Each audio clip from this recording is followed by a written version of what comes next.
नमस्कार, मैं हूं सुकेश। 2020 रुखसत हो रहा है। इसने बहुत जख्म दिए दुनिया को, हमारे देश को। कोरोना के मामले बहुत बढ़े, दिल्ली खासतौर पे चर्चा में रही। बहुत कोरोना के मामले थे, ऐसा लगा आउट ऑफ कंट्रोल हो रहा है। 2020 के जाते जाते अच्छी खबर यह है कि राजधानी में कोरोना के केसेस कम होने लगे हैं। 2020 तो जा रहा है, 2021 कैसा होगा, उसके लिए रोड मैप क्या है, इसे बताने के लिए अरविंद केजरीवाल से बेहतर और कोई दूसरा शख्स नहीं हो सकता। अरविंद जी, 2020 तो बहुत अच्छा नहीं रहा, बहुत बुरा रहा। अब सबकी निगाह है कि 2021 आने वाला है, तो वैक्सीन भी आने वाला है। तो पहले कोई खुशखबरी? वैक्सीन की तैयारी पूरी हम लोगों ने कर ली है। दिल्ली सरकार ने जैसे ही वैक्सीन आएगा तो हमारे पास सफिशेंट हम लोगों ने कोल्ड स्टोरेज का इंतज़ाम कर लिया है। केंद्र सरकार की जो नीति है, केंद्र सरकार ने एक वो बनाया है प्रोटोकॉल की पहले इन लोगों को दिए जाएंगे। तो सबसे पहले जो हेल्थ केयर वर्कर्स हैं उनको दिए जाएंगे, फिर फ्रंटलाइन वर्कर्स हैं, फ्रंटलाइन वर्कर्स जैसे पुलिस के लोग हैं, सिविल डिफेंस वॉलंटियर्स हैं, ये इनको भी दिए जाएंगे एक साथ।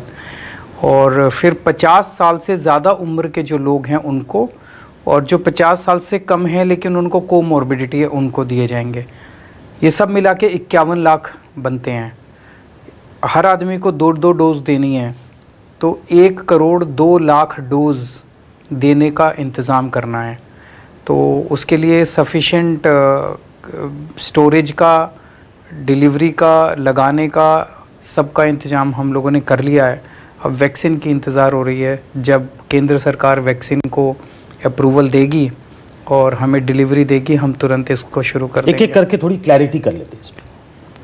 कह रहे हैं कि पहले हेल्थ केयर वर्कर, अब चाहे दिल्ली हो या पूरे देश में health care worker private sector में ज़्यादा होते हैं। दोनों को दिया जा रहा, तो दोनों को दिया जाएगा, दोनों को एक साथ। हाँ, उसके बाद आप कह रहे हैं कि जो फ्रंटलाइन वर्कर्स, और उसके बाद नहीं है, ये सबको एक साथ है, पैरेलल है। तो उसमें पुलिस वाले हो गए और कौन लोग, वॉलंटियर्स हो गए। जैसे हमने उनको रिक्वेस्ट किया है कि जो ये सर्विसेज वाले हैं, जैसे बिजली के, पानी के लोग, जो एक्चुअली बहुत ज़्यादा जिनकी पब्लिक डीलिंग्स होती हैं, इनको भी इसमें शामिल किया जाए। तो वो सब कर करा के 9 लाख बनते हैं, फ्रंटलाइन वर्कर्स और हेल्थ केयर वर्कर्स। और 42 लाख दिल्ली में 42 लाख बनते हैं 50 साल से ऊपर की उम्र के लोग। अब उसमें एक कैच ये है कि बहुत सारे लोग जिनकी उम्र उससे कम है लेकिन कोमॉर्बिडिटी है, हाँ वो है, डायबिटीज बहुत सारे लोगों को है, उनको भी इंक्लूड किया जो 50 से हो सकता है कम भी हो। 7 करोड़ लोग हैं पूरे देश में जिनको डायबिटीज है। तो ऐसे में उनको पहली क्या है, उनको पहली बार में इंक्लूड किया जाएगा, इसी के साथ इंक्लूड किया जाएगा। तो वो एक रफ एस्टीमेट है कि 42 लाख लोग हैं ऐसे दिल्ली के अंदर। अब एक सवाल ये लोगों के जहन में है, पूरे साल तो समझिए कि स्कूल बंद रहा, बच्चे घर पे हैं, ऑनलाइन क्लासेस, जहाँ तक अब दिल्ली में तो चलिए तब भी हो रहा है, बाहर की जगहों पे क्लासेस मुश्किल है। बच्चों का क्या होगा, उनके बारे में क्या सोचा गया है?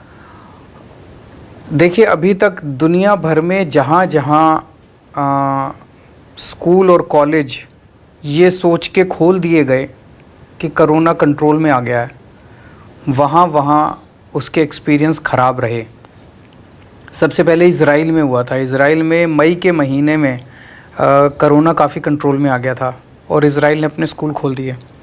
एक ही स्कूल से 150 बच्चे निकल आए एकदम से कोरोना का संग। कि होता क्या है, बच्चे अपनी क्लासेस में जब जाते हैं स्कूल में, घर से तो मास्क पहना के माँ भेजती है, उसके बाद ना कोई मास्क पहनता स्कूल में, ना कोई सोशल डिस्टेंसिंग होती। बच्चों के साथ ये कोविड प्रोटोकॉल मेंटेन करवा पाना लगभग नामुमकिन होता है। तो जो स्कूल्स जो हैं वो हॉटस्पॉट्स बन जाते हैं। हमारे देश में भी हमने देखा है कि जिन जिन राज्य सरकारों ने स्कूल्स खोलने की शुरुआत की, वो एक्सपीरियंसेस अच्छे नहीं थे। तो सब लोग बच्चों को लेके बहुत ज़्यादा सेंसिटिव हैं। हमारी सरकार भी बच्चों को लेके सेंसिटिव है। अभी तक हर चीज़ के लिए हमारे पास प्रेशर आता था, जी मार्केट खोल दीजिए, ये खोल दे। इसके लिए आते स्कूल मत खोलिएगा सर, स्कूल मत खोलिएगा। सबको अपने बच्चों की चिंता है, स्कूल मत खोलिएगा।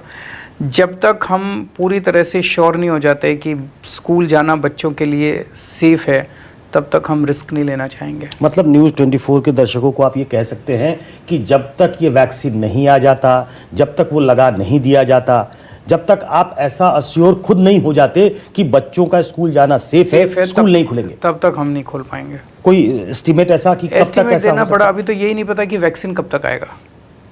अभी तो कुछ भी नहीं कह सकते। अब ये जो नया यूके का जो स्ट्रेन आया है, इसकी वजह से हमें भी सबको स्ट्रेन हो रहा है कि इसकी वजह से कहीं दोबारा तेजी से ना फैल जाए। दिल्ली में कोई मामले अभी तक प्रकाश में? हम लोगों ने अपने सैंपल्स भेजे हुए हैं टेस्टिंग के लिए एनसीडीसी को कि जो दिल्ली में कुछ एक जो फ़्लाइट्स आई थी यूके से, उनको सबको जब टेस्ट किया गया, उसमें कुछ लोग जो हैं वो मिले थे संक्रमित। वो संक्रमण नया स्ट्रेन का था कि पुराना का था, वो हमने एनसीडीसी को भेजा हुआ है। शायद आज या कल में रिपोर्ट आ जाएगी। अगर वो नया स्ट्रेन है जो नया यूके स्ट्रेन में तो पाया देश में गया, ऑलरेडी आ चुका है। आज मैं पढ़ रहा हूँ, सुबह से टीवी में भी चल रहा है। कुछ एक राज्यों के अंदर जो यूके की फ़्लाइट्स आई हैं, उसमें जो संक्रमित लोग पाए गए, उनका स्ट्रेन जो है वो यूके का स्ट्रेन पाया गया। नहीं, दिल्ली में अभी तक की जानकारी नहीं थी। आपने कहा कि आपने भी टेस्ट के लिए भेजा हुआ है। तो अब इशू दिल्ली का बचता नहीं है। अगर एक बारी देश के अंदर कहीं भी एंटर कर गया वो वायरस, तो वो कैसे फैलेगा। और ये वाले इस वायरस में सबसे बड़ी प्रॉब्लम ये है यूके का जो स्ट्रेन है कि फैलता बहुत ज़्यादा तेज़ी से है। तो स्कूल की बात तो हो गई कि स्कूल नहीं खुलेगा, कॉलेजेस के बारे में क्या है? कॉलेजेस का भी यही है कि जब तक हम थोड़े से वो नहीं हो जाते, सेटिस्फाई नहीं हो जाते कि अब सेफ है, तब तक स्कूल्स और कॉलेजेस को हम खोलने में थोड़ा परहेज करेंगे। ठीक है। जो एक्सपीरियंस रहा है अभी तक, करीब मार्च से ये सब कुछ शुरू हो गया, साल खत्म होने को है, क्या सीखने को मिला अरविंद जी? आपको ये लगा कि दिल्ली जैसी जो देश की राजधानी है वो भी कई बार अपने आप को लाचार महसूस करेगी, शायद हमको बहुत रोबस्ट हेल्थ केयर सिस्टम की ज़रूरत है? आपको लगा कभी ऐसा? दिल्ली में आज मैं समझता हूँ कि देश में तो सबसे ज़्यादा रोबस्ट सिस्टम है हेल्थ के। दुनिया के भी अब सिस्टम्स के साथ दिल्ली compete कर सकती है। कोरोना एक ऐसी बीमारी थी जिसने सारे सिस्टम्स को पूरी दुनिया में ध्वस्त कर दिया। न्यूयॉर्क ले लीजिए, वॉशिंगटन ले लीजिए, पेरिस ले लीजिए, स्वीडन ले लीजिए, जितने मर्जी बड़े बड़े डेवलप्ड कंट्रीज़ ले लीजिए, सबके अंदर कोरोना की महामारी में उनके सारे अस्पताल कम पड़ गए, उनके सारे हेल्थ सिस्टम्स कम पड़ गए और कोलैप्स कर गए एकदम। दिल्ली अकेला शहर है जहाँ पे एक दिन में डेली पर डे सबसे ज़्यादा केसेस आए देश के, दुनिया के अंदर। एक दिन ऐसा था दिल्ली में नवंबर के महीने में, शायद 7 नवंबर तक के आसपास, 7 नवंबर के आसपास 8,500 केसेस दिल्ली में आए थे। पूरी दुनिया के किसी भी शहर में इतने केस नहीं आए। न्यूयॉर्क के अंदर 4 अप्रैल को 6300 केसेस आए थे, वो सबसे ज़्यादा थे न्यूयॉर्क के। जब न्यूयॉर्क में 6300 केसेस आए थे, न्यूयॉर्क के हेल्थ सिस्टम कोलैप्स कर गए थे, उनके हॉस्पिटल कोलैप्स कर गए थे, आईसीयू कम पड़ रहे थे, अस्पतालों में बेड्स नहीं थे, अस्पतालों के कॉरिडोर्स के अंदर मरीज पड़े हुए थे। इसने वर्ल्ड ओवर एक्सपोज किया पूरे सिस्टम को, ये बात तो सही है। दिल्ली में जब 8,500 केसेस आए थे, दिल्ली के हेल्थ सिस्टम कोलैप्स नहीं किए थे। जिस दिन 8,500 केस आए थे, उस दिन 7,000 बेड्स हमारे अस्पतालों में, कोविड के बेड्स खाली पड़े हुए थे। हमारे आईसीयू बेड्स लगभग 1100 खाली पड़े हुए थे उस दिन। हमारे ऑक्सीजन बेड्स खाली पड़े हुए थे उस दिन। हमारे मरीज सड़कों पे नहीं थे। तो जितना robust health care system Delhi का हमने पिछले 5 सालों में बनाया है, मुझे कहते हुए ये गर्व है कि हम दिल्ली वालों ने मिलके ऐसा शानदार हेल्थ सिस्टम बनाया जिसने इतनी बड़ी महामारी को इतने कठिन समय में भी बहुत अच्छे तरीके से मैनेज कर पाए हम लोग। और आज हम दिल्ली के 2 करोड़ लोगों की ये मेहनत है कि आज हम 8,500 से आज 500-600 केसेस पर डे रह गए हैं, जबकि हम 80-85 हज़ार टेस्ट कर रहे हैं दिल्ली के अंदर। चलिए, भगवान से प्रार्थना है कि ये जो नया स्ट्रेन है, लेट्स ये ना फिंगर्स, हाँ, कि ये नए रूप में फिर से फिर से ना आ जाए, खराब सिचुएशन ना दोबारा क्रिएट कर इस दौरान हमने देखने को मिला कि बहुत सारा, अच्छा इसी से जुड़ा एक सवाल और पूछ लेता हूँ, बहुत राजनीति भी हुई इस पे, शुरुआत से ही बहुत राजनीति हुई, मरकज से लेकर तमाम चीज़ों पे राजनीति हुई। आप भी उस राजनीति के केंद्र में आए कि अरविंद केजरीवाल ने भी बोल दिया, जैसे मरकज ने फैलाया और बाद में कोर्ट ने कहा, तो तमाम सोशल मीडिया पे ये चलने लगा कि माफ़ी मांगना चाहिए, उनकी तो कोई गलती नहीं थी। तो आपको लगा कि ये किसी धर्म विशेष से जोड़कर देखना ये गलती थी, ये एक ऐसा रिएक्शन था जिसमें शायद सबको बोलने से बचना चाहिए था? पर हमने कब बोला? नहीं, ये बयान ये बयान तो आया था ना सबकी तरफ से कि वहां जो लोग इकट्ठा हुए तो उनकी वजह से फैला। हमने तो कभी नहीं बोला।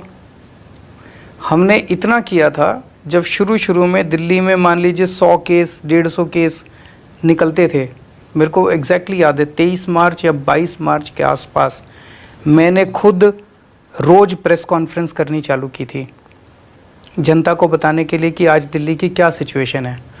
तो आज अभी तो हम कहते हैं कि इतने 1000 केस आ गए, उन दिनों में होता था कि आज 10 केस आ गए, आज 11 केस आ गए, अब इतने शुरुआती दौर था इतने।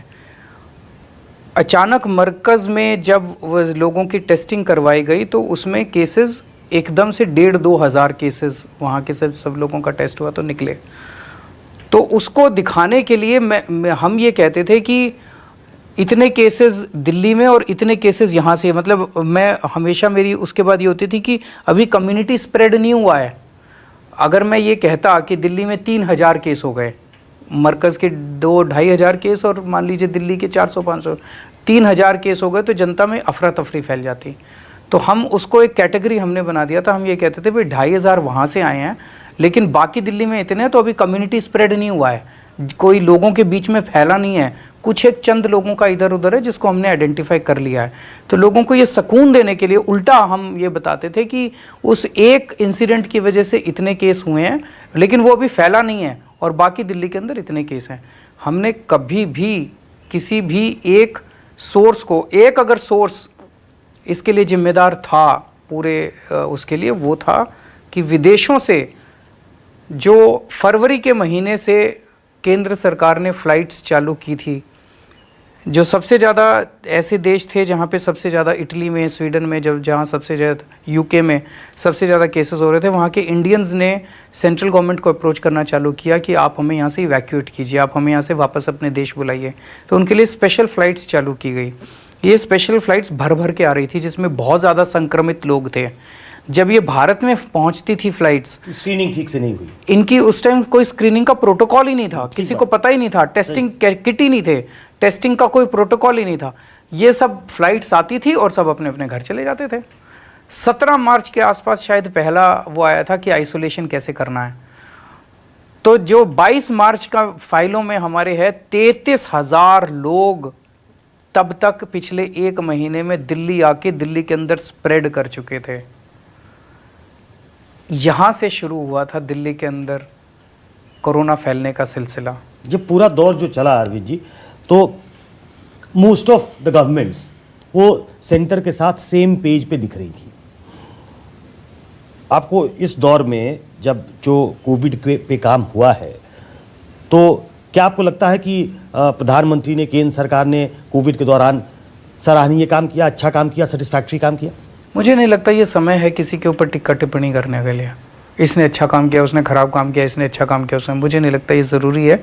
ज़रूरी है, ये एक आपदा है, अभी भी चल रही है, अभी ख़त्म नहीं हुई है, और हम सब लोगों को मिलके, सारी सरकारों को, सारी एजेंसीज़ को, सारे संस्थानों को मिलके इसको टैकल करना है। दिल्ली में तो होता होगा, दिल्ली में हम लोगों ने, मेरा काम दिल्ली का मुख्यमंत्री होने के नाते अपने लोगों की जान बचाना है।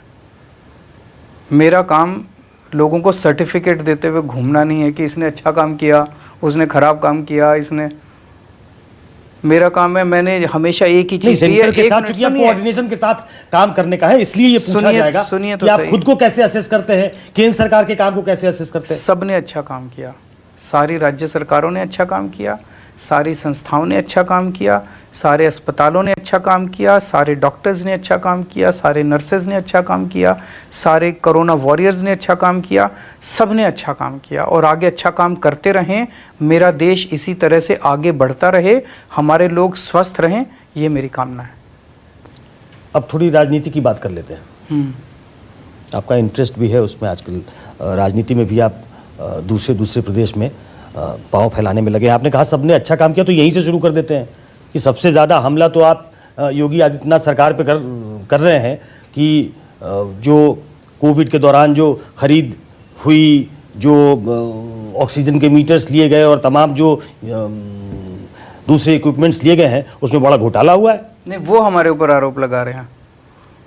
तो आप भी लगा रहे हैं उन पे। उन्होंने एक आरोप लगाया, एक मीटर आता है जो मार्केट में मिलता है, जो घर में यूज़ होता है, वो 200-250 रुपये का आता है। और अस्पताल में जो यूज़ होता है ऑक्सीमीटर जो है वो बड़ा होता है, उसमें एक मॉनिटर होता है और वो होता है, वो मार्केट में 90-95 हज़ार का आता है। तो जेम से इन्होंने, हमारे अफसरों ने खरीदा होगा, वो 60-63 हज़ार का था। वो अलग चीज़ ही अलग है, नाम दोनों को चाहे ऑक्सीमीटर दे लो, एक का होगा शायद ऑक्सीमीटर 1 2 3 4, दूसरे का ऑक्सीमीटर ABCD, मॉडल अलग है। उन्होंने कहा देखो देखो केजरीवाल ने घोटाला कर दिया, 200 रुपये का ऑक्सीमीटर 63 हज़ार में खरीदा। इस तरह के वो आरोप लगा रहे थे। आपसे सीख लिया उनका आप भी शुरुआती दिनों में ऐसे ही करते थे, सरकारों पे हमला इसी तरीके से करते थे कि देखिए कि घोटाला हो गया। आपसे सीख लिया क्या? आपकी असेसमेंट है। तो ये उत्तर प्रदेश में अचानक से चुनाव लड़ने का ये मन कैसे बना लिया आपने? भाई हमारी पार्टी है, पार्टी ने, आम आदमी पार्टी ने दिल्ली में अच्छा काम किया है, ये आप भी मानते हैं। अस्पताल अच्छे जनता मानती हो कि दूसरी बार आपको सत्ता में दिया है, तो हम तो क्रिटिकली इवेल्युएट करते रहते हैं, लेकिन हाँ, जनता आपको दोबारा चुन के 62 सीटों के साथ अगर सत्ता में लाती है तो ये मानना पड़ेगा कि जनता आपको पसंद करती है। तो दिल्ली में आज 24 घंटे बिजली मिल रही है। जब हमारी सरकार 2015 में बनी थी तो मेरे को याद है 2014 की गर्मियों में दिल्ली में 7-7, 8-8 घंटे के पावर कट लगते थे। आज दिल्ली में 24 घंटे बिजली मिलती है, इन्वर्टर की सेल बंद हो गई है, जनरेटर की सेल बंद हो गई है और दिल्ली के 70% लोगों को फ्री बिजली मिलती है, 0 बिल, 24 घंटे बिजली। ये दुनिया के 8वें चमत्कार की तरह है। तो अगर दिल्ली के अंदर ऐसा हो सकता है तो उत्तर प्रदेश के लोग भी कहते हैं भाई हमें भी मिलनी चाहिए। उन्होंने क्या गुनाह किया? दिल्ली के स्कूल इतने अच्छे हो गए, हमने कहा दिल्ली के स्कूल इतने अच्छे हो गए, तो उन लोगों ने हमारे ऊपर हमला किया। उन्होंने कहा दिल्ली के स्कूल कहाँ अच्छे हो गए, हमारे स्कूल अच्छे। तो मनीष सिसोदिया ने कहा मैं आता हूँ देखने के लिए, आप भी दिखाइए, आप भी हमारे देखने आइए। इतना सिंपल थोड़ी ना है। तो आप इसी तरीके से हेड ऑन लेना चाहते हैं, आप वो चाहते हैं कि तो किसी तरीके से फंसा के अपने प्रतिद्वंदी को सामने लाया जाए ताकि आप सीधे सीधे उसके साथ कंटेस्ट में दिखें। सुकेश जी, आपको नहीं लगता ये अच्छी राजनीति है जो भी हो रही है? नहीं, अच्छी राजनीति है ये, प्रतिस्पर्धा मैंने की अभी राजनीति देखा अच्छी था, राजनीति होती है। एक टीवी चैनल है लोकल वहाँ का, उत्तर प्रदेश का, उसके एंकर ने अपना रात का प्राइम टाइम शो इसी से शुरू किया।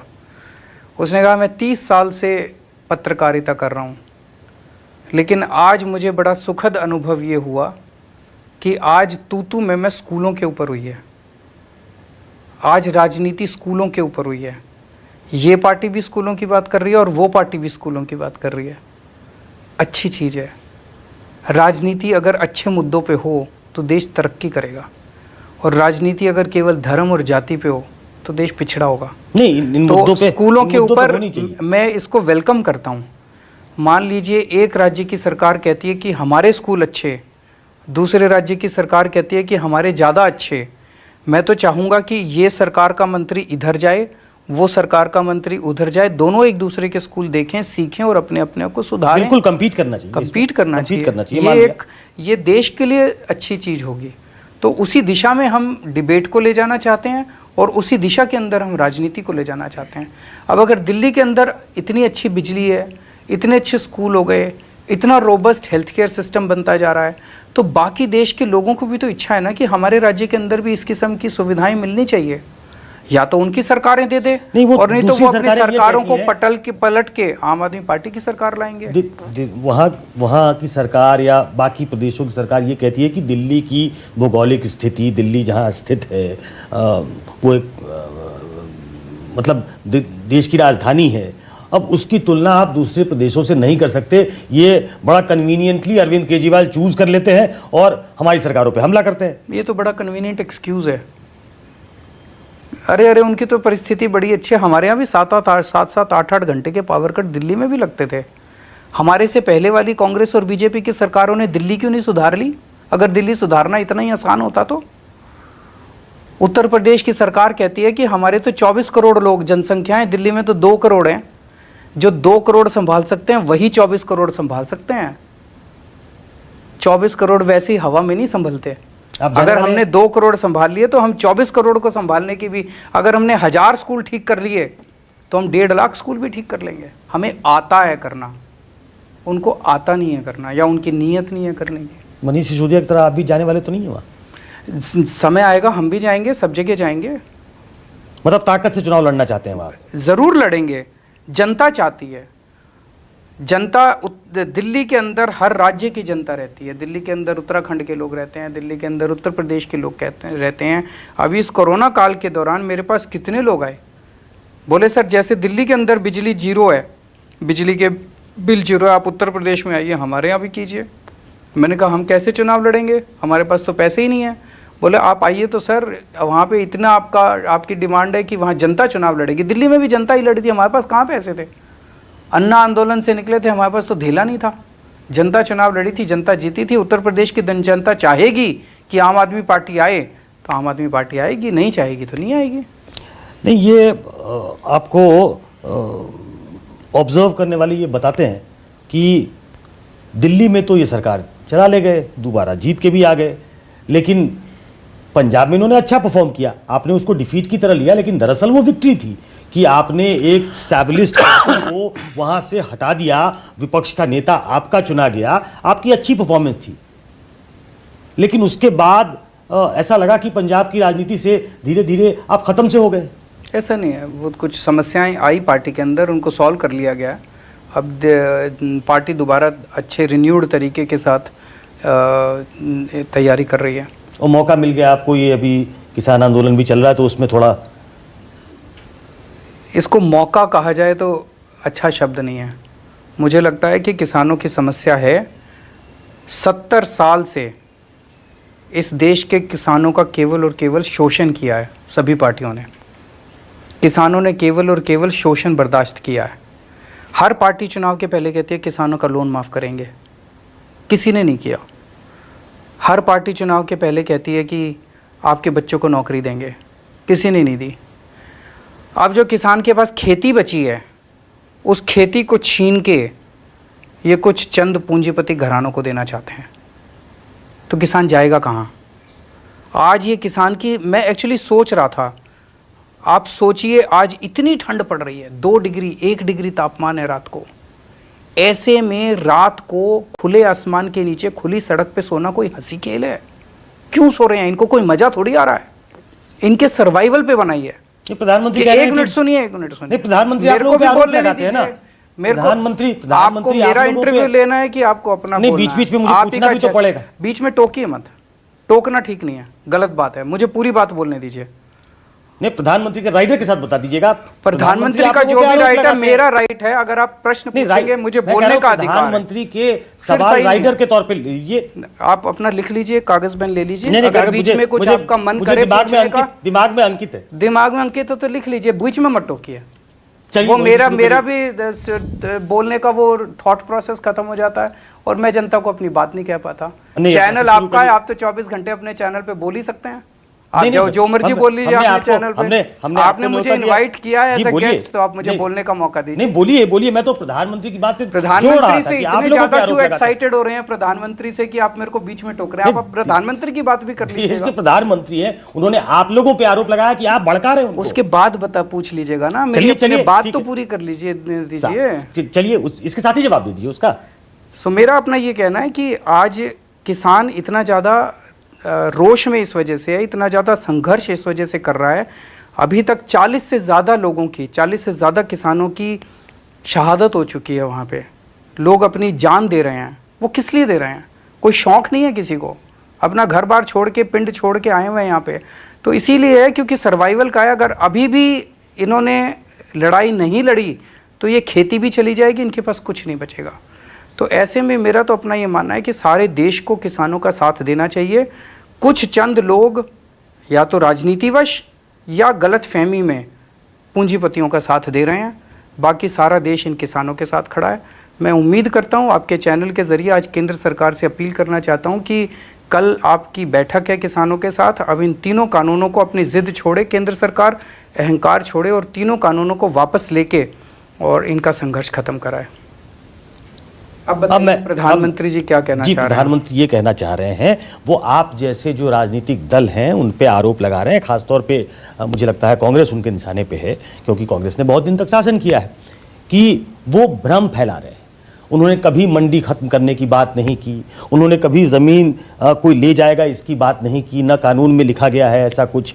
तो ये चूंकि एम्पावर करना है किसानों को, वो चाहते हैं, वो एम्पावर करना चाहते हैं। उन्होंने ये कहा है कि मंडियां भी रहेंगी और फ्री मार्केट भी होगा, आपको जहां ज्यादा कीमत मिले वहां अपने प्रोडक्ट को बेच दो। इसको तो लाया क्यों जा रहा है, इसका फायदा क्या है?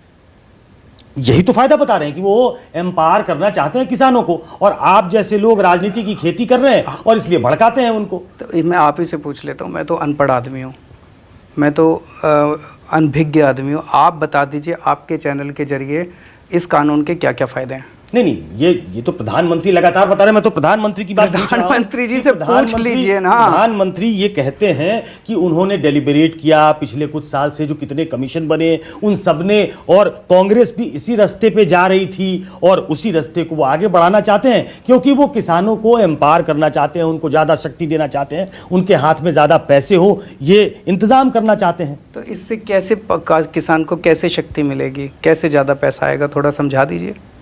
ये तो प्रधानमंत्री समझा रहे हैं, मैं कह रहा हूं कि मेरा काम उनसे भी पूछना है, आपसे भी पूछना है कि क्या आप लोग इसमें राजनीति की खेती कर रहे हैं क्या? नहीं, मैं आपसे पूछना चाहता हूं कि आप ही समझा दीजिए ना, कि मैं अगर आप मेरे को समझ आ गया तो मैं दूसरों को भी समझा दूंगा। मैंने बीजेपी के और केंद्र सरकार के सारे मंत्रियों के और सारे नेताओं के भाषण सुने हैं, एक एक। मुझे लगा कि शायद मैं ही कुछ मिस कर रहा हूँ। ये कह रहे हैं इस कानून के बड़े फायदे, ये कह रहे हैं इस कानून के बड़े फायदे। जैसे योगी जी का भाषण आ रहा था, मैंने सुना भाषण, तो उन्होंने कहा कि इस कानून से आपकी ज़मीन नहीं जाएगी, तो ये तो कोई फ़ायदा नहीं हुआ। वो तो कह रहे आपका कोई नुकसान नहीं होगा। तो फ़ायदा क्या होगा? फ़ायदा उन पूंजीपतियों का होगा। फिर जैसे आप जैसे लोगों से एक दो बार डिबेट किए मैंने, तो जब मैंने एंकर से बार बार पूछा इसका फ़ायदा तो बताइए, फायदा कोई नहीं बता पाया, ना एंकर बता पाते, ना बीजेपी वाले बता पाते, ना केंद्र। फिर वो कहता है अच्छा आप ये बताइए कि खेती का कॉर्पोरेटाइजेशन होना चाहिए कि नहीं। मैंने कहा अब आए लाइन पे। तो तुम्हारा मकसद बेसिकली ये है कि पूंजीपतियों को खेती मिलनी चाहिए कि नहीं मिलनी चाहिए। वो किसान भी तो यही कह रहे हैं, वो जो बैठे हैं वो भी यही कह रहे हैं हमारी खेती छीन के इनको दे रहे हो। तो हमारे देश के करोड़ों किसानों को मरने के लिए छोड़ के 4 पूंजीपतियों को तुम खेती देना चाहते हो, ऐसा देश बनाना चाहते हो। हमारे देश का मकसद क्या है? हमारे देश का मकसद ये 4 पूंजीपति हैं कि हमारे देश का मकसद करोड़ों किसानों की खुशहाली है। करोड़ों किसानों की खुशहाली है हमारे देश का मकसद। हमारी सरकार इनके पीछे बेबस क्यों हो रही है? इन 4 पूंजीपतियों के पीछे इनको कह क्यों नहीं सकती कि नहीं हम तुम्हारी बात नहीं मानेंगे, हम कैंसिल कर रहे हैं कानून? क्या बेबसी है हमारी सरकार की? असली मकसद इन पूंजीपतियों को फायदा पहुंचाना है। असली मकसद ये सबसे पूछ लो आप। अब तो इतने बड़े बड़े इनके इंटरव्यू करते होगे, उससे ये पूछना चाहिए फायदा बता दो। इनको सबको एक फायदा रटा रखा है, सारे बीजेपी वालों को। सारे कहते हैं अब किसान मंडी के बाहर कहीं भी अपनी फसल बेच सकता है। कहाँ जाए जी बेचने, बता दो आप। 1850 रुपए गेहूं की कीमत है अभी, एमएसपी। उत्तर प्रदेश में और बिहार में मंडी नहीं है, वहाँ 800 रुपए में गेहूं बिक रही है। उन्हीं को बता दो आप कि बेटा जा पूरे देश में यहाँ पे 1900 रुपए में बिक रही है, यहाँ बेचा। तो उत्तर प्रदेश बिहार में बवाल क्यों नहीं हुआ? ऐसा कोई बवाल तो उत्तर प्रदेश बिहार में नहीं है, वहाँ के किसान तो शांत हैं। वहाँ पे भी बवाल मच रहा है, हर जगह बवाल मच रहा है। किसान आ रहे हैं अब यहाँ पे, गाजीपुर के बॉर्डर के ऊपर उत्तराखंड और उत्तर प्रदेश के किसान हैं। आज बिहार के किसान जो है वो राज्यपाल के पास जा रहे थे। हर जगह बवाल मचा हुआ है, कुछ लोग सड़क पे उतर रहे हैं। मैं तो डेविल्स एडवोकेट बन एक मिनट। तो मेरा ये कहना है, जो ये कह रहे हैं कि किसान अब कहीं भी जाके फसल बेच सकता है, वो फायदा नहीं है। मंडी के बाहर तो आधे दाम भी नहीं मिल रहे। मंडी में कम से कम सरकार खरीदा करती थी अभी तक। मंडी के अंदर कम से कम सरकार को एमएसपी, सरकार से एमएसपी मिल जाती। 6% किसान बेच पाते थे अरविंद, 6%। तो मकसद क्या था? 6% को 100% करो कि 6% को भी मार दो गला घोट के? ये इस बात में मकसद सरकार का ऑब्जेक्टिव होना चाहिए था कि 6% केवल बेच पा रहे हैं, उनको 100% करो। सारे देश में मंडी खोलो, सारे देश में एमएसपी दो। अगर अच्छी किसान हितैषी सरकार होती तो ये करती, और जो पूंजीपति हितैषी सरकार थी उसने 6% का भी गला घोट। कह रहे हैं ना कि हम कर रहे हैं, क्या हमने एमएसपी बढ़ा दिया। ऐसा होता तो पिछले जब से ये ऑर्डिनेंस प्रोमलगेट हुआ है तब से मंडियां बंद होने लगती। कहीं से ये खबर आई कि मंडी बंद हो गई। वो तो हमने एमएसपी बढ़ाई कि नहीं बढ़ाई? मैं आपको एक वो देता हूँ, सुझाव देता हूँ। मैंने उस दिन भी वहाँ पे मैं गया था, किसानों के बीच में सिंगू बॉर्डर पे कहा था। वो किसान बड़े अच्छे से समझाते हैं। ये किसान नेता जो है ना, ये कहते हैं कि इनको भड़का दिया। इनको भड़का नहीं सकते आप। ये आपको संविधान की और कानून की एक एक बारीकियां समझा देंगे। इनके वीडियो देखो आप, इन सारे किसानों को, वो आपको समझाते हैं जी आज हमारी सरकारी मंडी है, कल इसके बगल में एक प्राइवेट मंडी खुल जाएगी। क्या ज़रूरत है वो प्राइवेट मंडी खोलने की? अगर उस प्राइवेट वाले को खरीदना है तो सरकारी में आ जाए। वो वहाँ पे क्यों खोल रहा है? तो क्या होगा, वो जब प्राइवेट मंडी खोलेगा तो सरकारी मंडी के अंदर ये खरीद थोड़ी मान लो बंद कर देंगे, तो किसान जो है वो मजबूरी में उधर जाना चालू कर देगा। थोड़े दिन के अंदर यहाँ पे ये सरकारी मंडी साल में 2 साल में बंद करना चालू कर देंगे। ये इनका पूरा, उसके बाद एकाधिकार हो जाएगा उनका। उसका एकाधिकार है। ये सारे किसान, ये सारे किसान बड़े अच्छे से आपको समझाते हैं। इशू फिर से ये है, मान लो प्रिजम्पशन है, मान लो फायदा क्या है किसान को? किसान कह रहा है कि क्यों लाए हो ये बिल? किसका फायदा है इस बिल से? पूंजीपतियों का। किसान का तो फायदा है नहीं। किसान को तो आप ये समझाने की कोशिश कर रहे हो, नहीं चिंता मत कर, तेरी मंडी नहीं जाएगी, नहीं चिंता मत कर, तेरा एमएसपी नहीं जाएगा, नहीं चिंता मत कर, तेरी जमीन नहीं जाएगी। वो कहता है मेरा फायदा क्या है जब कुछ जाएगा नहीं तो ला क्यों रही है बिल? तो सरकार कह रही है कि आप क्रॉप लगाओ, आप पहले से तय कर लो, जो आपसे आपकी फसल लेना चाहता है वो पहले से दाम तय हो गए। और आज भी ले सकता है अगर ज्यादा पैसे देना चाहता है। अगर उसकी बाहर जो भी आदमी है, आज मान लो 1850 रुपये एमएसपी है किसी फसल की। एक बड़ा दिलदार पूंजीपति है हमारे देश के अंदर, वो कहता है मैं 2000 में खरीदूंगा। मंडी में जाके खरीद ले, क्यों नहीं खरीदता? नहीं, व्यापारी किसने रोका है? बहुत दिलदार नहीं होता ना, वो अपना बिजनेस भी तो देखता है। तो वो इसका मतलब 1850 से कम पे खरीदना चाहता है कि नहीं? नहीं तो आप कुल मिला के ये कहना चाहते हैं? मैं आपसे पूछना चाहता हूं कि कोई अगर 1850 से ज्यादा खरीदना चाहता है, मंडी में चला जाए। मंडी बंद करने की क्या जरूरत है? प्राइवेट मंडी खोलने की क्या जरूरत है? सरकारी मंडी में जाए, वहां पे 1900 रुपए बोले, 1900 सरकारी बिक्री बंद हो जाएगी, सारे इसके पास आ जाएंगे। किसान को क्या फायदा है इस बिल से? किसान को कोई फायदा नहीं है इस बिल से। तो मेरा ये था कि जो सरकार कह रही है कि भटकाया जा रहा है, ऑपोजिशन भटका रहा है, गुमराह कर रहा है, सरकार अपना मंत्री भेज दे, 4 मंत्री भेज दें और 4 किसानों के नेता बैठ जाएं, एक पब्लिक डिबेट हो जाए। मैं आपको चैलेंज करता हूं, अगर मंत्री जो हैं किसानों के नेताओं के सामने 5 मिनट भी टिक जाएं तो पता चल जाएगा कौन किसको भटका रहा है। अच्छा, किसानों का फायदा नहीं, आपका कितना फायदा हो रहा है इसमें? पंजाब में चुनाव बहुत दूर नहीं है, राजनीतिक फायदा कितना देख रहे हैं आप इसमें? इसमें कोई राजनीति ना ही देखें आप तो अच्छा है।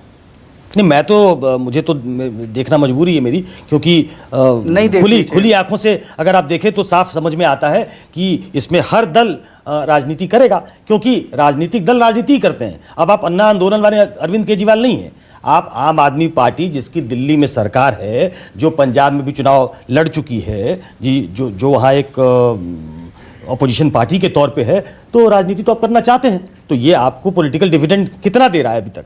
नहीं, ये मैं अभी उस पॉइंट ऑफ व्यू से हम लोगों ने कभी नहीं सोचा। हमें ये लगता है कि 70 साल से जो किसानों की दुर्दशा थी, आज तक इतना बड़ा किसानों का आंदोलन शायद इस देश में नहीं हुआ। जब हमारा अन्ना आंदोलन हुआ था, लोग कहते थे कि इतना बड़ा भ्रष्टाचार विरोधी आंदोलन कभी नहीं हुआ। आज किसानों का इतना बड़ा आंदोलन हमने तो देखा नहीं है। तो मुझे लगता है कि अगर इस आंदोलन के अंत में ये कानून ख़त्म होके अगर एमएसपी की गारंटी का कानून आ जाए, जो कि स्वामीनाथन आयोग ने भी बोला था, एमएसपी की गारंटी कि सरकार एमएसपी तय करे, स्वामीनाथन के फार्मूले से तय करे और उस सारी फसलें उठाने की सरकार गारंटी दे। अगर ऐसा कानून आ जाए तो मैं समझता हूँ ये किसानों के लिए, हमारे देश के लिए देश की तरक्की के लिए बहुत बड़ी बात होगी। थोड़ा दिल्ली की राजनीति की भी चर्चा कर लेते हैं। ये बहुत बीजेपी हमलावर है आपके खिलाफ। ऐसा लगता है कि बहुत फियर्स पॉलिटिकल बैटल जो कोविड के दौरान नहीं देखने को मिल रहा था फिर से होने लगी सड़कों पे। आप उनके खिलाफ बोलते हो कि उन्होंने भ्रष्टाचार किया है, वो दिल्ली जल बोर्ड में भ्रष्टाचार हुआ है, वो आपके खिलाफ बोलते हैं। तो ये अचानक क्यों? अभी तो चुनाव भी नहीं है, ऐसा क्यों? एमसीडी की तैयारी करने लग गए क्या आप? वो तो आप उनसे पूछिए कि वो क्यों कर रहे हैं। जब से ये किसान आंदोलन शुरू हुआ है, जैसा आपने कहा कि चुनाव के बाद तो कोरोना काल में थोड़ी शांति थी, कोरोना काल तो अभी ख़त्म नहीं हुआ। जब से किसान आंदोलन शुरू हुआ है और जब से हमने किसानों का समर्थन करना चालू किया है, उन्होंने कोई ना कोई बहाना करके हमारे ऊपर अटैक चालू कर दिया। उन्होंने 2 दिन के लिए मुझे नज़रबंद कर दिया। उन्होंने सिटिंग डिप्टी चीफ मिनिस्टर के घर के अंदर गुंडे भेज के और उनके ड्राइंग रूम के अंदर घुस गए लोग। कभी सुना है आपने कि सिटिंग डिप्टी चीफ मिनिस्टर के अंदर गुंडे घुस सकते हैं? 50 लोग घुस सकते हैं। राघव चड्ढा के दफ्तर के अंदर तोड़फोड़ करा दी। अब पिछले 2-3 दिन से हमारे कार्यकर्ताओं की इधर उधर पकड़ के पिटाई कर रहे हैं। ये अच्छी चीज़ नहीं है। अगर किसानों का हम साथ दे रहे हैं, हमारा कसूर क्या है? पिछले 15 दिन के अंदर अचानक ही इतने हमले हमारे ऊपर किसान एंगल कहाँ से आ गया? आप जानबूझ के इसमें भी किसान एंगल लेके आ गए? किसानों की वजह से ही हो रहा है। अदरवाइज अभी क्यों हो रहा है? क्या कारण है? मनीष के घर के अंदर क्यों घुसे वो? आप बता दो मेरे को। नजरबंद, मैं उस दिन जाना चाहता था वहाँ पे, किसानों ने कोई कॉल दी थी, मंगलवार का दिन था, मैं वहाँ 1 घंटे के लिए जाना चाहता था, बंद कर दिया। आप गए तो थे, अभी कल ही तो गए थे। अभी गया था ना, 2 दिन के लिए नजरबंद किया था उस टाइम। तो अगर उनको बंद करना होता तो लंबा बंद कर देते, जाने ही नहीं देते आपको। वो तय करेंगे, आप थोड़ी तय करोगे। वो तय करते हैं भैया 2 दिन रोकना है कि 4 दिन रोकना है कि 1 दिन रोकना है कि क्या। सो ये अच्छा नहीं है। अगर हम किसानों का समर्थन करना चाहते हैं, देश के अंदर जो लोग किसानों का समर्थन करना चाहते हैं, उनको अगर इस तरह से विक्टिमाइज़ किया जाएगा। अभी हम उत्तर प्रदेश के अंदर सुन रहे हैं, उत्तर प्रदेश के अंदर वहाँ की सरकार गांव के अंदर अपने ऑफिसर्स को भेज रही है। अभी हमारे बहुत सारे लोग जब गांव में जा रहे हैं, बता रहे हैं कि हर घर के अंदर जाके पूछ रहे हैं, कोई आंदोलन में तो नहीं गया था, कोई आंदोलन में तो नहीं गया था।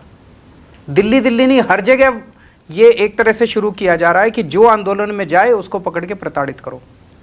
ये यूपी से भी पता कर लिया आपने? बिल्कुल, कि जहाँ जहाँ आप चुनाव लड़ने के मूड में होते हैं, वहाँ ज़्यादा अपनी इंटेलिजेंस लगाते लगता है कि उत्तर प्रदेश में भी ऐसा हो रहा है। अब चूंकि उत्तर प्रदेश में भी आपका पॉलिटिकल इंटरेस्ट है, तो आपने वहाँ की सरकार को भी घसीट लिया कि जा के पूछ रहे हैं और नोट कर रहे हैं। पत्रकार भेज के पता करा लो। मतलब ये जो दिल्ली में सब कुछ हो रहा है, आप कह रहे हैं कि उसके केंद्र में भी किसान आंदोलन है? और क्या है। चलिए, आपने किसान आंदोलन पे फिर से घुमा के बात को वहां पहुंचा दिया है। पंजाब में कोई चेहरा आपका? समय आने पे बताएंगे। तो थोड़ा पहले बता दीजिए, इसमें क्या है मतलब? पहले बता देंगे, अभी तो बहुत टाइम है। कोई बाहर का आदमी जो जिसकी तरफ आपकी नज़र हो कि उनको लाया जा सकता है? जैसे ही डिसीजन होगा हम आपको ज़रूर बताएंगे। अब सीधे सीधे नहीं बता रहे? कोई नवजोत सिंह सिद्धू से बातचीत चल रही है क्या? बातचीत होगी तो हम ज़रूर बताएंगे आपको। कोई पिछली बार बड़ा इस बात को लेकर हुआ की स्थिति थी कि अरविंद केजरीवाल भी सीएम हो सकते हैं। नहीं, तो मुझे लगता है कि अब शायद आम आदमी पार्टी उस लेवल पे आ गई है कि अरविंद केजरीवाल दिल्ली में रहेंगे, वो पंजाब जाने की नहीं सोचेंगे। तो पंजाब के लिए कोई चेहरा एक ढूंढा होगा, क्योंकि देखिए एक बादल फैमिली है वहाँ। प्रकाश सिंह बादल बहुत दिनों तक सीएम रहे, कई बार सीएम रहे।